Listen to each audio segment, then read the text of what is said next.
क्या नाम है आपका? भूरे। भूरे। उम्र कितनी है? उम्र वही 45-45। कहाँ रहते हो? पटना। पटना। आपका क्या समस्या है? समस्या ये कि कमर से लेके वहाँ पैर तक के दर्द बहुत ज़्यादा होता बहुत ज़्यादा था। अच्छा, ये कब से है? है। ये लगभग मैं अब वन जाता है चौथा या पाँचवा महीने तक। 4-5 महीने ना। और शुरुआत में मतलब कब कैसे हुआ था, कुछ आइडिया है? शुरुआत में है हम पहले ठीक रहे, हम्म। लेकिन जब ये धान के निरावनी शुरू हुआ हम्म।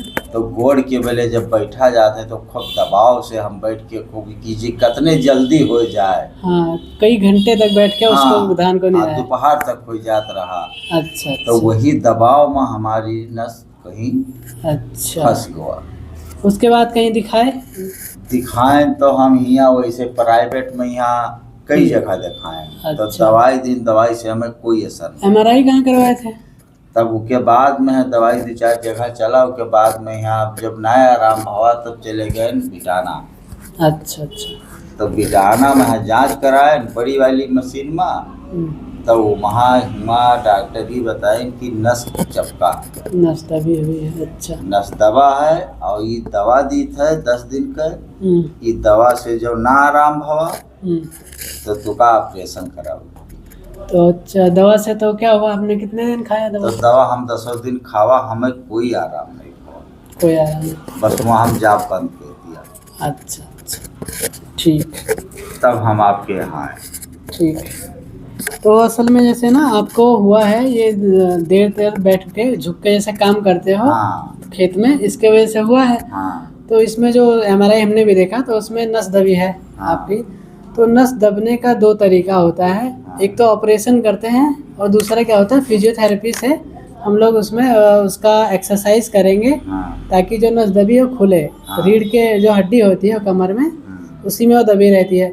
तो हम लोग आपके कमर को ऐसे तिरछा करेंगे, स्ट्रेचिंग करेंगे, जिससे कि जो नस दबी है वो खुल जाए। जब खुल जाएगी उसके बाद फिर आपको कमर को मजबूत करने की एक्सरसाइज करेंगे ताकि ये दोबारा ना हो। ठीक है? तो आपको डेली यहाँ पे आना है और आपका ये मशीनें पहले लगाएंगे जिससे कि आपका दर्द में आराम हो। जब दर्द आराम हो जाएगा फिर आपको एक्सरसाइज करवाएंगे।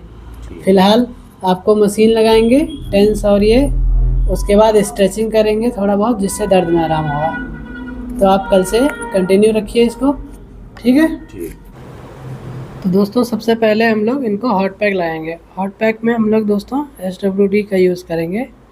SWD दोस्तों इस मसल्स और लिगामेंट्स को गहराई तक गर्म करती है, जिससे कि क्या होता है कि यहाँ ब्लड सर्कुलेशन बढ़ता है और स्टिफनेस कम होता है। स्टिफनेस कम होता है जिससे कि इनका दर्द कम होता है और हीलिंग तेज़ी से होता है। दोस्तों पीठ दर्द में अक्सर मसल स्पाज़म या टाइटनेस की वजह से होता है। तो SWD की हीट स्पाज़म को कम करती है जिससे कि दर्द में राहत मिलता है। और SWD सब एक्यूट और क्रोनिक केस में सूजन कम करता है जिससे बैक पेन में इम्प्रूवमेंट होता है। हीटिंग से दोस्तों ऑक्सीजन सप्लाई और न्यूट्रिएंट्स फ्लो बढ़ता है इस एरिया में, जिससे इन दोनों के बढ़ने से जो डैमेज टिश्यू हैं वो जल्दी रिकवर करने लग जाते हैं और रिकवरी में मदद करते हैं। और इससे क्या होता है, जॉइंट स्टिफनेस में आराम मिलता है। अब हम कपिंग का यूज़ करेंगे दोस्तों। कपिंग एक वैक्यूम थेरेपी है।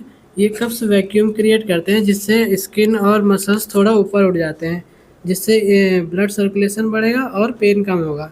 बैक पेन में मसल्स टाइट हो जाती हैं और कपिंग से हमें स्किन और मसल्स की स्टिफनेस में आराम मिलता है। कप लगाने वाले एरिया में दोस्तों ब्लड फ्लो बढ़ता है, और दोस्तों कप लगाने से एरिया में ब्लड फ्लो बढ़ता है और जिससे कि बैक मसल्स में जल्दी से हील होता है। कपिंग के बाद दोस्तों हम लोग टेंस अप्लाई करेंगे।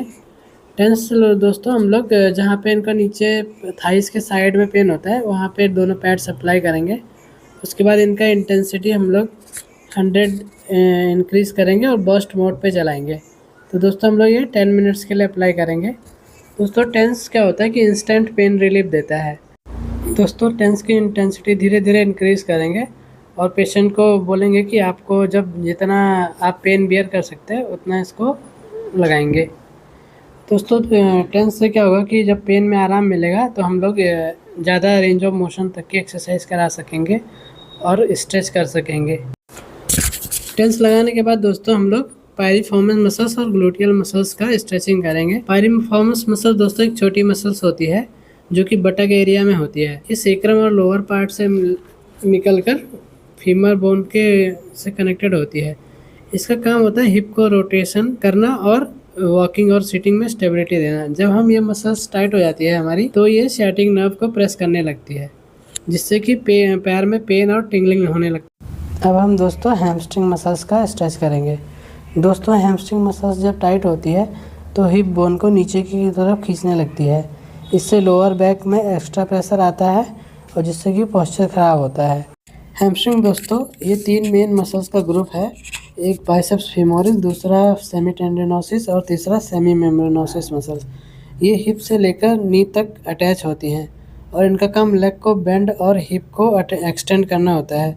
जब हैमस्ट्रिंग टाइट होती है तो हिप बोन को नीचे की तरफ खींचने लगती है। इससे लोअर बैक में एक्स्ट्रा प्रेशर पड़ता है, तो जिससे कि क्या होता है कि पोस्चर ख़राब होता है और बैक में स्टिफनेस बढ़ जाती है। जब बैक में स्टिफनेस बढ़ता है इसकी वजह से पेन होता है।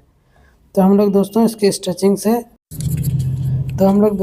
स्ट्रेचिंग करेंगे हैमस्ट्रिंग का, जिससे कि क्या होगा कि इनका अलाइनमेंट सही होगा और पोस्चर करेक्ट होगा, जिससे कि जो बैक पे प्रेशर पड़ रहा है टाइटनेस का वो कम होगा और स्टिफनेस कम होगा, जिससे कि इनका पेन कम हो जाएगा। तो हैमस्ट्रिंग के स्ट्रेच करते वक्त दोस्तों हम ये ध्यान रखेंगे कि कभी भी ये मूवमेंट हमने जर्क मूवमेंट नहीं करना है। स्लोली सीधा एक्सटेंड करना है पैर को और 10 से 15 सेकंड होल्ड करना है एंड रेंज में ले जाके। जितना पेन महसूस बियर कर सकते पेशेंट उतना ही स्ट्रेच करना है। और हमेशा ये ध्यान रखने वाली बात है दोस्तों कि हमेशा वार्म अप के बाद स्ट्रेचिंग करेंगे। और दोस्तों ऐसे वीडियोस के लिए दोस्तों बने रहिए बैक पेन के सीरीज़ में।